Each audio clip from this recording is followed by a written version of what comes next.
Dober večer, cenjene gledalke, spoštovani gledalci. Moje ime je Aljuš Pertinač, Robert Golob še vedno ni odstopil, vi pa spremljate najbolj politično korektno oddajo slovenskih televizij.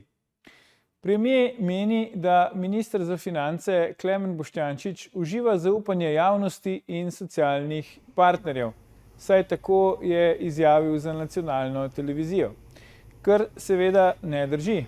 Minister namreč uživa natanko toliko zaupanja kot vlada in njen predsednik, z drugimi besedami, kot je za nohtom črnega. Sedaj pa se lotimo 52. oddaje okrogle 8. sezone Faktorja na TV3, Resnica boli, komentarji še bolj. Danes bomo za vas komentirali politično leto 2024, kaj se je dogajalo in kaj se še bo. Kaj je politično obeležilo leto, ki se izteka in kaj nas čaka v prihodnje, nam bosta pomagala komentirati naša stalna komentatorja, dr. Sebastijan Jeretič in dr. Matevž Tomšič. Sebastijan, Matevž, dobrodošla v Faktorju. Dober večer. Lepo zdrav.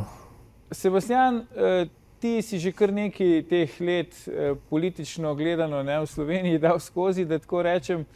Po čem se ti zdi, da to leto 2024 izstopa? Pa jaz bi rekel, nažalost, po negativnem. No. Če že bi moral nekaj izbrati, bi kot politolog na prvo mesto dal popoln propad slovenskega parlamentarizma. Imamo seveda težave tudi z delovanjem vlade, s delovanjem različnih sistemov javnih, ampak mislim, da je najbolj v nebo vpijoč ta prav propad parlamentarizma. Še nikoli do zdaj se niso dogajale na reden način takšne zlorabe položajev, kot se dogajajo v tem mandatu. Celo zelo previden in ponavadi, bom rekel, zelo nekritičen nekdanji predsednik Borut Pahor je, mislim, da te dni kar zelo negativno ocenil ravno to delovanje, ki je enostransko, delovanje, ki dejansko onemogoča običajno parlamentarno delovanje opozicije. Ne? Zdaj, torej, če imamo sploh minimalna pričakovanja od parlamentarizma, je to vsaj korektno vodenje in omogočanje opoziciji, da opravlja svojo funkcijo. Ne? Seveda je parlamentarizem veliko več od tega, ampak že desetletja nimamo niti P od parlamentarizma, ne? Ker bistvo parlamentarizma je odprt, racionalen dialog za iskanje odločitev, ki so na to soglasno, če se le da sprijete. Ne? Torej, odprtega racionalnega dialoga pa v politiki že desetletja ni, pa ne samo v slovenski, ampak je to nekako trend v celotnem zahodnem svetu v sklopu krize liberalne demokracije kot modela urejanja naše medsebojnosti. No? Zdaj, Matevž, zdi se, ne, tako kot pravi tudi Sebastijan, da se ta delitev oblasti na izvršilno, zakonodajno pa sodno vse bolj briše, ne, in da sta te slednji, se pravi zakonodajna in sodna, čedalje bolj v vlogi pač nekega, bi rekel, podrejeni vlogi v primerjavi z izvršilno oziroma v vlogi nekoga, ki mora legitimirati izvršilno oblast pač in prikrivati njene nečednosti. Dobro, sem tukaj, ne vem, a gre prav za izvršilno oblast kot tisto, ki ima ključno moč v svojih rokah. Tukaj jaz zdaj izvršilno oblast razumem formalistično. Ne? Se pravi, te, ki so na izvršilnih pozicijah, se pravi, predsednik vlade in njegovi ministri. Ne? Tukaj lahko se vprašamo, ali so oni dejansko tiste ključne osebe, ki sprejemajo odločitve, ali so morda tudi oni izvrševalci nekoga drugega. Ne? Da so oni zgolj tisti, ki pokrivajo spet neke odločitve, ki so sprejeti nekje v ozadju. Tukaj jaz bi rekel, da ne gre zgolj za krizo parlamentarizma, ne? Čeprav je ta nekako v nebo vpijoča, ne? To, kar se dogaja recimo za to nesrečno parlamentarno komisijo čudnega imena oziroma preiskovalno komisijo, ne? Ki naj bi preiskovala neko nezakonito financiranje političnih strank, gre pa zgolj za obračunavanje vlade z opozicijo. Ne? Čeprav naj bi preiskovalne komisije služile ravno kot neko orodje opozicije za izvajanje nadzora. Ne? Tukaj so pa stvari pri nas, bom rekel, kar sprevržene v tem smislu. Ne? Ampak ja, tudi v krizi je seveda tudi sama izvršna oblast, ki dejansko to ni, ne? Ampak je to bolj spet nek izvršni svet, kot je bil v prejšnjem sistemu, če se spomnimo, ne, ko se v vladi reklo izvršni svet, ker pač izvršni svet je izvrševal odločitve partijskega vrha. Ne. Tukaj pač gre spet za odločitve recimo nekih zakulisnih centrov moči, potem imamo konec koncev krizo tudi v sodstvu, ne, tudi sodstvo ne opravlja svoje funkcije in to od ustavnega sodišča navzgor, ne, je očitna tukaj politizacija, ne, ko se pač enim tistim, ki so recimo na pravi strani, ne, se jim spregleda tako rekoč vse, ali kakšen zadeva, če ne drugega zastara, ne, ali pa kaj se kakšni kakšni dokazi izločijo. Medtem ko nekatere se pa non-stop preganja na podlagi nekih takih dost, recimo, absurdnih obtožb, kot je recimo zdaj ta zadeva Trenta, ker pač mislim, da večini ljudi ni sploh jasno, kaj ne bi bilo narobe v tem primeru. Se pravi, tukaj so v krizi, lahko bi rekli, vse tri veje oblasti, pa še kakšen drug družbeni podsistem, recimo, lahko bi na dolgo in široko bi lahko govorili o medijih, pa še kakšnem drugem segmentu družbe. Ja. Sebastian, koliko je ta kriza teh posameznih vej oblasti odvisna od voditeljev teh vej oblasti? Saj, če pogledamo recimo predsednika vlade na eni strani, predsednico državnega zbora na drugi, pa predsednico republike na tretji. A se strinjaš z oceno, da če nismo imeli situacije, kjer bi imeli na vseh teh treh najpomembnejših funkcijah političnih v državi v bistvu neke začetnike, ki še po 2 letih ali koliko časa je že kdo izmed njih na položaju, ne dajo vtisa, da že vsaj približno vejo, zakaj gre in kako se naj tam obnaša?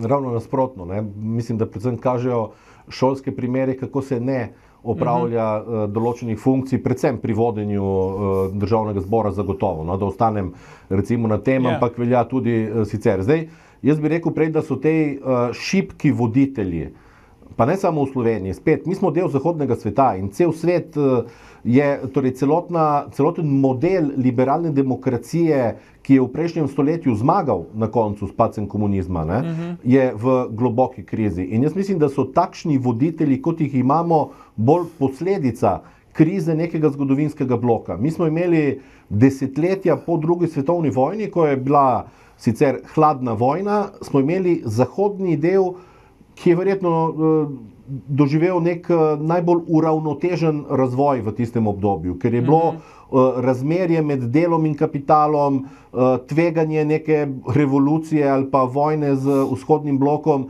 tako realno, da se je dejansko poiskalo model zelo uravnoteženega razvoja družbe.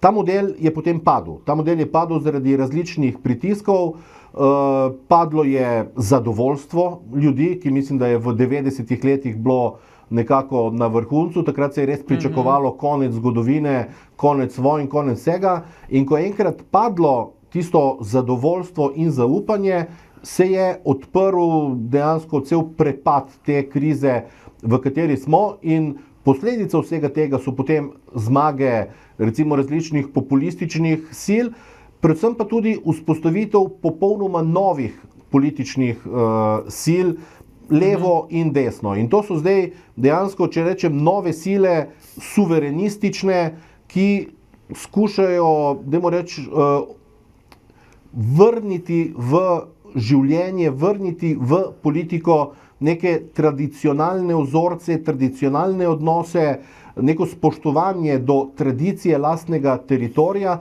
za razliko od tistih političnih sil, ki pa vodijo torej nekako globalistično politiko, ki bi radi ukinili vse, kar je tradicionalnega, zaradi tega, da dobimo popolnega posameznika, ki bi ga potem prek mode, bom rekel mode, ne samo seveda pri oblačenju, ampak mode v razmišljanju, mode v tabletah, ki ti jih predpiše farmacevtski sistem, ne? Skratka, prek tega potem imeli razdrobljene posameznike. In to je enostavno sestavni del krize današnjega časa in Slovenija je tukaj, in naša specifika je čisto na koncu verige razlogov za današnjo krizo. Imamo globoko krizo neke ere, konec je moderne, imamo krizo nekega zgodovinskega bloka, kjer se politično-ekonomski kompromis dejansko izteka in prihajamo v neko drugo obdobje in čisto na koncu imamo Slovenci še dodatno težavo in to je, da imamo bolj kot ne nesposobne voditelje v najbolj zahtevnih časih za našo državo. No. Zdaj ta kriza vodenja, Matevž, koliko izrazita je po tvojem mnenju? Ko gledamo naše oblastnike, imamo sicer občutek, da oni še zmeraj mislijo, da so del rešitve, ne pa del problema. Ne? Ja, ta kriza vodenja je evidentna. Pač to lahko vidimo tako rekoč na dnevni ravni, pa tudi mogoče bi rekel, da je kriza tukaj še relativno mil izraz. Se pravi, kriza bi pomenilo, da nekaj sicer obstaja, ampak ne deluje ravno tako, kot bi moralo, ampak tukaj pa dejansko ni, kako bi rekel, nobene politike, nobenega, kako bi rekel, če že gremo v osnovo, če pogledamo največjo vladno stranko, ima ta stranka sploh kakšen program? Ali sploh kakšno, ne vem kaj, neko platformo za to, kakšne politike, kakšne ukrepe bi sprejemali. Tle vse se dogaja bolj na nek stihijski način, bolj po občutku, kakor se, ne vem, predsedniku vlade ali pa še komu okoli njega, zdraven njega, nekako utrne in potem se gre v neke odločitve, ki so skoraj vse po vrsti škodljive. Skratka, tukaj gre za osebe, ki bi rekel, da so pa vsem nedorasle nekim vodstvenim funkcijam in tudi jasno, potem po 2 letih nekako se ne morejo obnašati drugače kot se. Saj tukaj ne moramo pričakovati, da bo zdaj, tukaj ni šlo za neko učenje na napakah, ali pa nekaj, da je šlo na začetku za neko uvajanje, pa potem postopoma so stvari, nekako so ljudje nekako se navadili nečesa, kako opravljati določeno funkcijo. Tukaj pač, jaz bi rekel, da gre pač za ljudi, ki bi pač lahko to funkcijo opravljali še 10 let, pa ne bi bilo čisto nič bolje, ker preprosto niso material za opravljanje takšnih funkcij. Zdaj iz teh ali pa onih razlogov, osebnostnih ali političnih, ideoloških, kakšnih drugih, je pa to dobro. Slovenija, lahko bi rekel, da je sicer izpade v tem smislu, v smislu tega, kako bi rekel, kot si ti rekel, krize vodenja ali pa kolapsa vodenja, praktično kot nekakšna karikatura. Ampak ja, je pa to vendarle odraz nečesa širšega. Tako kot je Sebastian rekel, te značilnosti niso samo slovenske, tudi na ravni Evropske unije, konec koncev, je situacija problematična. Tukaj se že dolgo let govori o tem takvanem lack of leadership po angleško.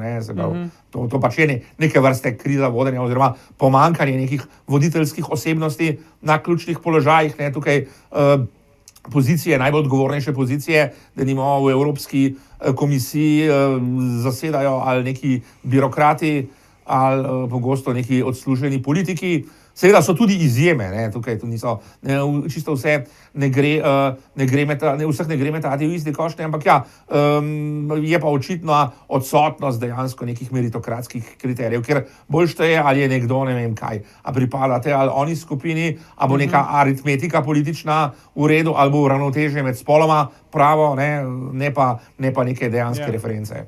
Prav, predlagam, da si zdaj vzamemo krajši premor, ampak ne nam iti, gledalke, gledalci, se vrnemo po oglasih, ko nadaljujemo s komentiranjem, kaj je politično obeležilo leto, ki se izteka in kaj nas čaka v prihodnje. Ostanite.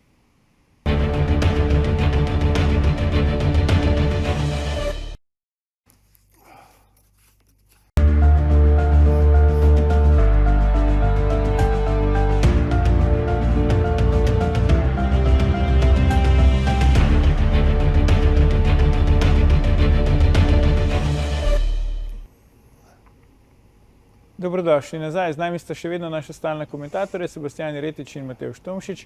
Pogovarjamo pa se o tem, kaj je politično obeležilo leto, ki se izteka in kaj nas to pogledno čaka v prihodnje. Sebastian, zdi se mi, da v Sloveniji imamo zelo radi, to ni zdaj neko posebno odkritje ali pa kakšna skrivnost, to uravnilovko, vse gliharstvo, če hočeš, deloma tudi iz prejšnjega sistema še, se pravi, da nihče ne šteli ven. Nimamo zdaj neke kulture spodbujanja ljudi, da bi pač bili uspešni, da bi bili še bolj uspešni in tako naprej, da bi se gnali recimo za za zaslužkom, za dobičkom in tako naprej. Se mi zdi, da se je ta vlada Roberta Goloba fajn usedla na ta občutek uravnilovke vse gliharstva, ne, s temi nekimi vojnami proti zdravnikom in tako naprej, da kar hrani ta del naše zavesti. Kaj praviš na to? Se strinjam in tle je en zanimiv paradoks. Ne. Ta vlada je zagotovo skrajno leva po diskurzu in potem, kaj počne. In seveda ne uživa podpore skrajne levice, zaradi tega, ker se zdi, da je neoliberalna za tiste, ki ne vem, kaj sploh pričakujejo, lahko več od tega, kar so dobili s to vlado. Ne. Ta vlada je dejansko populistična zaradi tega, ker zelo poenostavlja zadeve in ker prevzema ključen vzorec populizma, mi čisti ljudje proti nekim umazanim strukturam. Paradoks tega v Sloveniji je, da je oseba, ki je obogatel z paradržavnim delovanjem, zdaj predstavnik čistega ljudstva v, dajmo reči, odnosu do neke skrite, umazane elite, ki je dejansko omogočila obogatitev s paradržavnim delovanjem. Ne? Ampak če gledamo dejansko celoten diskurs tega mandata, gre za diskurs skrajne levice, ki pa očitno ne uživa podpore tistih volivcev več, hkrati pa seveda tudi nobenih rezultatov nikakor ne prinaša. Ne? In zato je še vedno zanimivo videti, da kljub vsemu se je pa vlada zdaj se je koalicija stabilizirala in se je gospod Golob tudi v raziskavah javnega mnenja dejansko stabiliziral in se je začel celo nekako malček krepiti, kot da bi ljudi res zagrabila panika, da bodo morali na novo odločati, čeprav s tem niso zadovoljni, da bodo morali nekako na novo izbirati in da bo prehitro sledilo kako novo razočaranje. Ne? Ampak kar se tiče pa ideološkega delovanja te vlade, se pa seveda popolnoma strinjam s tabo.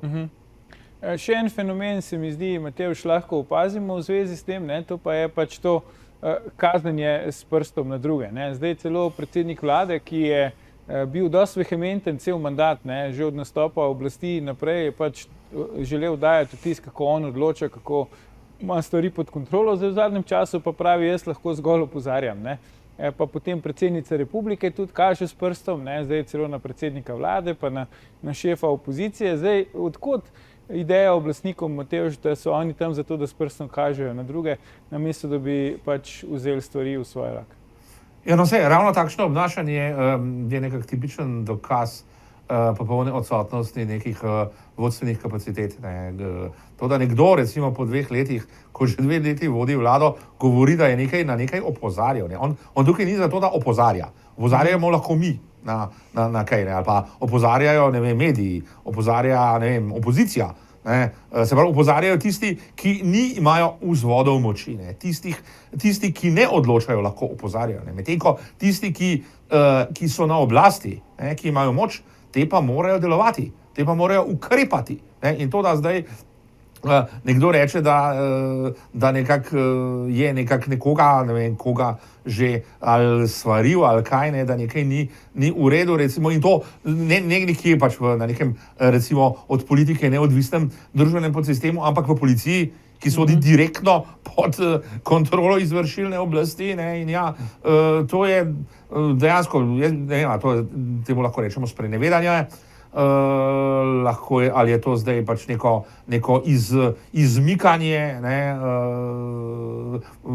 v smislu valjenje odgovornosti na nekoga drugega, ne, kogarkoli že, ne, to tukaj prav komično je bilo, ko so, ne vem, zdaj predsednik vlade in notranji minister, kako sta obtožila bivšo notranjo ministrico in bivšega direktorja policije za to, da v zvezi z onim centrom za zaščito, ali kako se že tismo imenuje, znotraj policije, da nista ukrepala, ne, s tem, da ta dva že koliko, kar en lep čas nista več na pozicijah, ne. Več kot 1 leto je že tega. Ne. Tako da tukaj je jasno, kdo je za stanje odgovoren, ne, in to so aktualni, ne, tisti, ki so na aktualnih pozicijah, predsednik vlade, notranji minister, direktor policije. Ne. In ja, to dejansko kaže na neko popolno popolno politično nezrelost, sicer izogibanje odgovornosti ali pa recimo prelaganje odgovornosti, to je nekaj, kar se v politiki dogaja. Ne. To konec koncev nobena politika proti tem ni imuna, ne, da se recimo krivi prejšnjo vlado, naprimer. Ne. Ampak tukaj pa gre, da stvari dobiva dobesedno neke absurdne razsežnosti. Ja, zdaj, Sebastian, rekel si prej, zgleda, da se je vlada stabilizirala, da je tudi predsednik vlade se nekako stabiliziral, vsaj v smislu padanja javnomnenjske podpore, ampak po drugi strani pa se zdi tudi, da recimo notranji minister, ki ga je zdaj omenil Matevž, pač visi in tako naprej, zelo veliko ministrov se je že zamenjalo v vladi, kmalu bo ekipa nova, skoraj tako rekoč v celoti, sicer Golob pravi, da za vsako menjavo so močnejši, ampak vemo, kako to v resnici gre. Zdaj recimo izpostavlja ministra za finance kot nekega pač trdnega člena vlade, še nedolgo nazaj ga je pač javno kritiziral. Kako trdna dejansko misliš, da je vladna posadka? Bo zdaj konc teh nenehnih menjav, bo recimo zdaj ravno kar novo izvoljena ministrica za digitalno preobrazbo, pač zadnja, ki bo v tem mandatu pač na novo prisegla kot članica vlade? No, jaz mislim, da zna še koga vršiti čez rame in mu to tudi ne bo nobena težava. Jaz mislim, da je ta oblastna koalicija trda zaradi tega, ker enostavno si ne more privoščiti, da ne bi bila. In ker ni nič novega pripravljenega, da bi se določeni krogi oblasti ponovno lotili projekta Anti-Janša. Torej, kako naslednjič preprečiti zmago in vlado pod vodstvom SDS-a. In to je vse, kar se dogaja. In v tem trenutku so torej tudi ljudje v ozadju očitno ugotovili, da ni nobena alternativa zrela in so se zadnje čase nekako malček tudi ustavila celo iskanja nekih alternativ, celo neko rovarjenje v ozadju se mi zdi, kot da je malček se pomirilo in usahnilo ravno zaradi ugotovitve, da se enostavno tudi stare sile ne morejo zbrati skupaj in sestaviti neko novo alternativo. In ravno zaradi pomankanja te alternative bo ta koalicija lahko z lahkoto trdno peljala zadeve naprej tudi prihodnje leto. Ker to, kar gre predsedniku vlade najbolj na roko, je seveda, da ima dva, dajmo reči, zdrobljena koalicijska partnerja, zdrobljena zaradi notranjih razmer, torej ima dva partnerja, ki nista sposobna prevzeti iniciative in dajmo reči, povesti levi blok na prihodnje volitve. In zaradi tega si lahko privošči, da recimo do konca, dokler bo njemu pasalo, ščiti notranjega ministra in direktorja policije in je popolnoma možno, da bo šel čez vse kritike in to peljal naprej. In torej koalicijski partnerji mu pri tem enostavno ne bodo mogli nič kaj več narediti, kot to, da dajo kakšno izjavo, ki se distancira recimo od koalicije. Torej, okoliščine so tiste, ki omogočajo, da bo Robert Golob brez težav peljal svojo koalicijo naprej tudi v prihodnjem letu. Matevž, kaj v teh razmerah preostane opoziciji? Vemo, imamo dve opozicijski stranki, SDS in Novo Slovenijo, ki imata skupaj, če se ne motim, 35 poslancev. Skratka, sta zelo šibki v formalnem smislu, pa tudi dejansko nekako ne kaže, da bi lahko resno ogrozila pač vladajoče oziroma jim nastavljala ogledalo, kar je funkcija opozicije. Ja, pač opozicija ima toliko glasov, kot jih ima. Seveda pač ne more doseči nekih zelo korenitih sprememb, ker pač če bi jih lahko, potem pač bi bila v drugačni vlogi. Opozicija lahko tukaj kvečemo nekako čaka na to, da se recimo vladna koalicija še bolj diskreditira, še bolj sesuje in pa da ponudi neko kredibilno alternativo. To pa pač lahko počne ne glede na pač to, da je v taki manjšini, kar se tiče zastopanosti v parlamentu, ne glede na način, kako se ta parlament vodi, ko se dejansko opozicijo ovira praktično na vsakem koraku, kljub vsemu lahko nekako nastopa na način, ne, lahko se z neko jasno vizijo, z nekim jasnim programom, ne, pa pač tukaj postavi kot neka kredibilna alternativa. Je pa to seveda tudi odvisno od odnosov znotraj same opozicije. Ne. Tukaj nimamo v mislih samo obeh parlamentarnih opozicijskih strank, ampak tudi te, recimo temu, bolj nove stranke. Ne. Tukaj so pogosto opaziti neke napetosti ali pa kratki stiki, ne, med njimi. Ne. Ja, tukaj jaz bi rekel, da opozicija ima neko možnost, da dejansko zmaga na naslednjih volitvah, če oblikuje neko dost jasno skupno platformo. Zdaj, Sebastijan, predsednik največje opozicijske stranke, Janez Janša, ne, ima zdaj ta proces v zadevi Trenta, ne, vemo, kaj se dogaja na sodišču, vemo tudi, kaj se dogaja pred sodiščem. Kako ti to vidiš z političnega vidika? Se lahko zgodi to, kar je Janša na nek način tudi napovedal, da bo prišlo do obsodbe njegove v tej zadevi Trenta in da bo to nek ponoven poskus, da se Janša izloči iz politične bitke, tako pač, da se ga obsodi. Vemo, prvič, ko se je to zgodilo, je šel v zapor, kar je sicer kasneje pač ustavno sodišče tisto sodbo razveljavilo, ampak škoda je bila že storjena. Ne?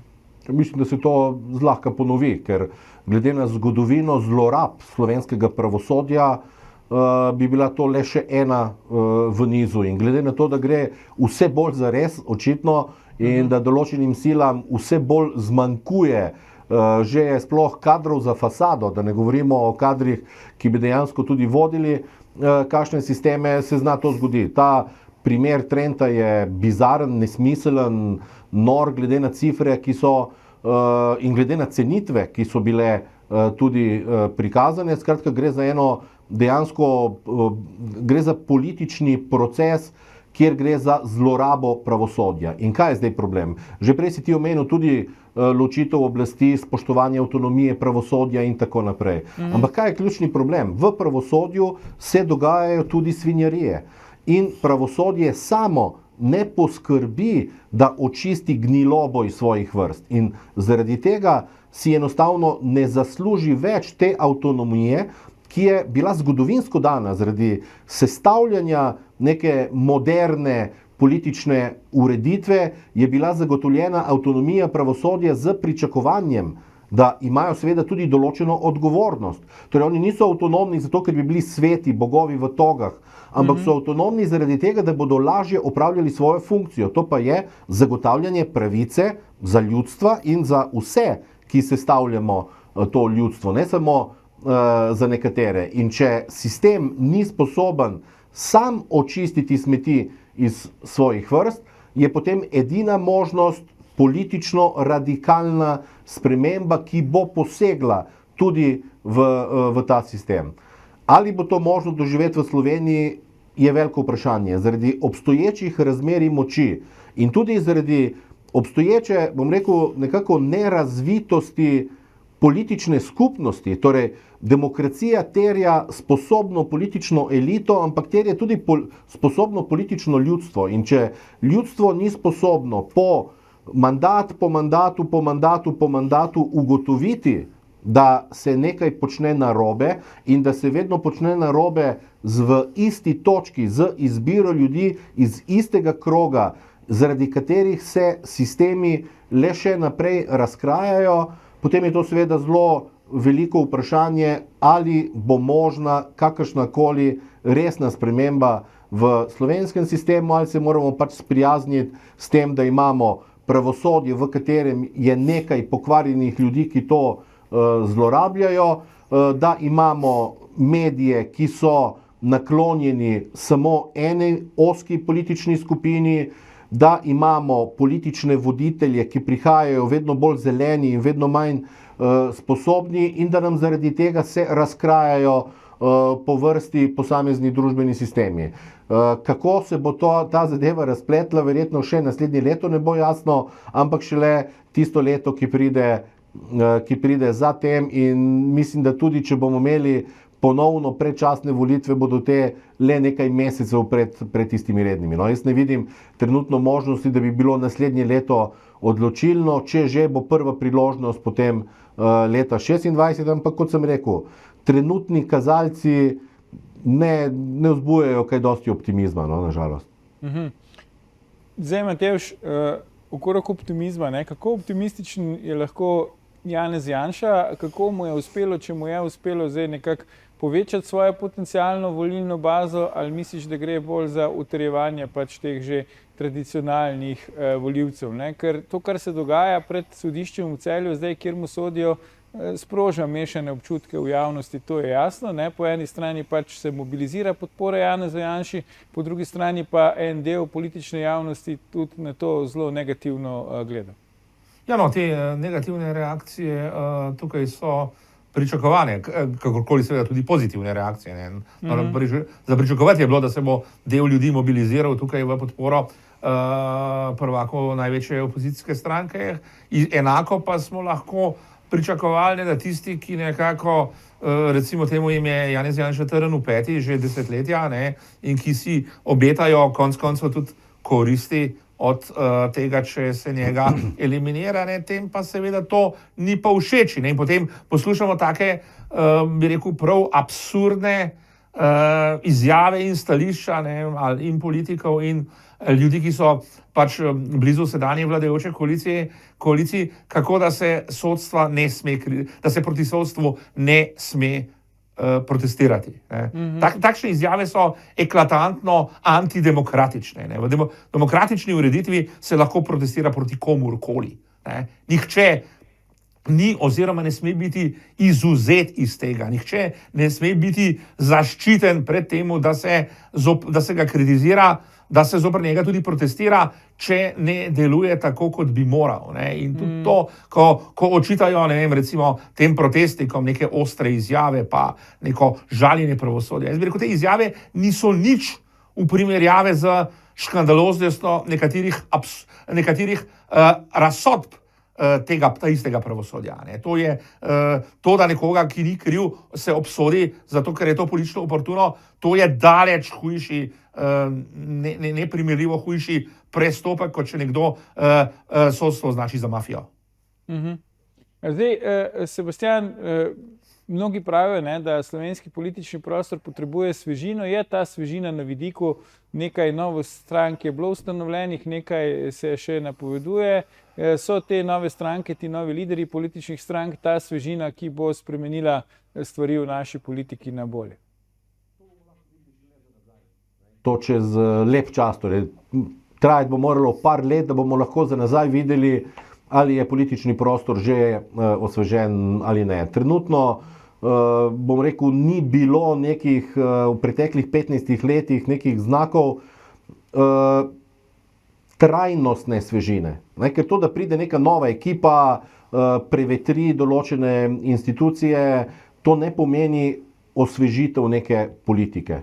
To pomeni, da so pač prišli novi ljudje, ki se morajo na novo seznanjati in se morajo šele dokazati. In trenutno v zadnjih 15 letih težko rečemo, da se je nekdo res dokazal od vseh teh novih obrazov. Zato so tudi temeljno orodje parlamentarne demokracije politične stranke. Ker politične stranke so aparati, v katerih se korak po korak zorijo politiki, pridobivajo izkušnje prek različnih zadev. In to, da smo v Sloveniji sistematsko uničili, onemogočili delovanje političnih strank, korak po korak, od financiranja do vrste drugih korakov, v tej smeri pomeni, da smo uničili orodje, ki je bilo ključno vsaj v prejšnjem stoletju za delovanje parlamentarne demokracije. Mi zdaj opažamo tudi v kakšni drugi državi, seveda pride do občasne krize tradicionalnih strank, ampak recimo večina teh se je potem pobrala nazaj. Primer, recimo Španija je bil zelo zanimiv primer, ker podobno kot drugod je prišlo do nekega vzpona skrajne levice in skrajne desnice, ampak ko sta se obe veliki stranki, socialisti in ljudska stranka, ustrezno odzvali na ta prihod neke nove, drugačne politike, se je potem zadeva ponovno stabilizirala v prevlado teh dveh tradicionalnih strank. Skratka, vprašanje aparatov za organizacijo politike je izjemno pomembno za vsako parlamentarno demokracijo. In pri nas to dejstvo, da smo uničili večino političnih strank, seveda oteži vzpostavljanje neke nove kvalitetne politične elite. Jaz sem pred časom sicer omenil, da je mogoče kot navdih lahko zanimiv državni svet, zaradi tega, ker lahko vidimo v državnem svetu dejansko še vedno duh parlamentarizma in sicer v tem, da poteka odprt in racionalen dialog glede posameznih vprašanj. In zanimivo je, kako je sestavljen. Sestavljen je iz dveh virov, iz lokalne politike in iz interesne politike, torej z elektorskim in delegatskim sistemom, in mogoče se tam najde kakšen, kot sem rekel, navdih za kakšno reformo, predvsem pa se najde bazen novih ljudi, ki bi okrepili politiko, zaradi tega, ker so že ves čas nekako zraven nje. Poglejte, sindikati, gospodarske zbornice, druge oblike organiziranja in korporativnega organiziranja družbe so izjemno pomembne izkušnje. Lokalna politika takisto, pa ne samo župani, v občinskih upravah, v drugih javnih segmentih na lokalni ravni je ogromno ljudi, ki je pridobilo ustrezne izkušnje. Ampak to, kar pri nas manjka, so potem ustrezni koraki. Pri nas se potem kar naenkrat preskoči 5 stopnic in se znajdejo ljudje na položajih, ki jim enostavno res niso kos. Ja. Matevž, kdo lahko, če kdo prevetri stanje v slovenski politiki? To je nekaj, česar se ne more narediti z nekim ukazom, ali pa z neko direktivo, ali pa skratka, to se ne more zgoditi od zgoraj navzdol.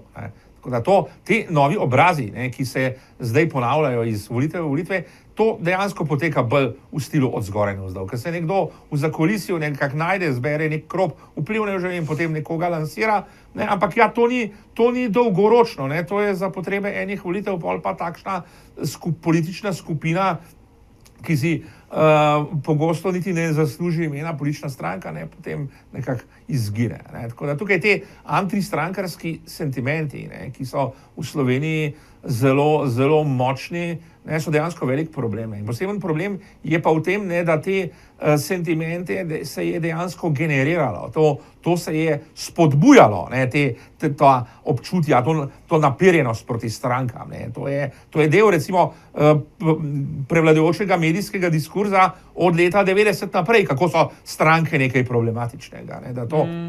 To je mal recidiv nekih starih časov, ker smo imeli ta nek strankarski pluralizem, ali kako se je temu rekli, smo imeli neke organizacije, ki pa seveda niso bile politične stranke, se pravi, mal je z nekih teh sentimentov iz preteklosti, ko je uradna režimska ideologija politične stranke predstavljala, kot da je to nekaj meščanskega, nekaj kapitalističnega. Drugo je pa tudi to, da če imamo neko trdno politično stranko, potem je z njo težje manipulirati iz nekega ozadja. In nekih zakulisnih centrov moči neke močne stranke tukaj niso v interesov. Ja, absolutno. Dr. Sebastijan Retič, dr. Matevž Tomšič, najlepša hvala za vajne komentarje v naši nocojšnji oddaji. Gledalke, gledalci, to je bil o tem, kaj je bilo v 2024 in kaj nas še čaka. Že 1104. Faktor na TV3. Glejte našo oddajo tudi v izteku aktualnega in začetku novega leta, mi pa se v živo spet vidimo v ponedeljek 6. januarja, ko bomo komentirali furije antijanšizma, kdo so novodobne inkvizitorke drugače mislečih. Ne zamudite, predvsem pa ne pozabite, ni vseeno, kdo kaj reče.